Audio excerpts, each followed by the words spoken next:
আসসালামু আলাইকুম।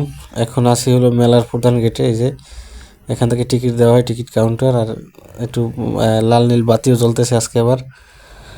আর আপনাদেরকে এর আগেও দেখাইছিলাম যে মেলার দোকানের সামনে ফাস্টফুডের দোকান আছে, এই হলো সেই ফাস্টফুডের দোকানটা, দ্য ফুড ল্যাব। আর পুরো মেলার যে গেটটা, এই গেটটা আসলে একটু আলোকসজ্জা করা হয়েছে, একটু অতিরিক্ত জারবাতিটাতে দিয়ে রাখা হয়েছে। আর এটা হলো মোটরসাইকেল পার্কিংয়ের স্থান। সামনে আছে হলো পুকুর। তো পুরোটাই মোটামুটি জারবাতি দিয়ে একটু আলোকসজ্জা করা হয়েছে, যার কারণে দেখতে সুন্দর লাগতেছে। আর এই হলো মেলার বাইরের দিকের গেট, অর্থাৎ বাইরে বের হওয়ার গেট। আর এই দিকটা দেখেন, এই হলো মেলার গেট, অর্থাৎ এইটা হলো বাইরের দিকে বের হওয়ার রাস্তা, অর্থাৎ বাইরে হওয়া ঢোকা একই কথা আর কি। তো আর হাতের ডান পাশে হলো পুকুর। এই যে পাশটা দেখতেছেন, এটা হলো পুকুর। কিন্তু আমি একটু সামনের দিকে গেলে হয়তো ভালো দেখতে পারতেন। এটা হলো পুকুর। আর হাতের বাম পাশে যে লাল বিল্ডিংটা, এটা হলো পল্লী সঞ্চয় ব্যাংকের অফিস।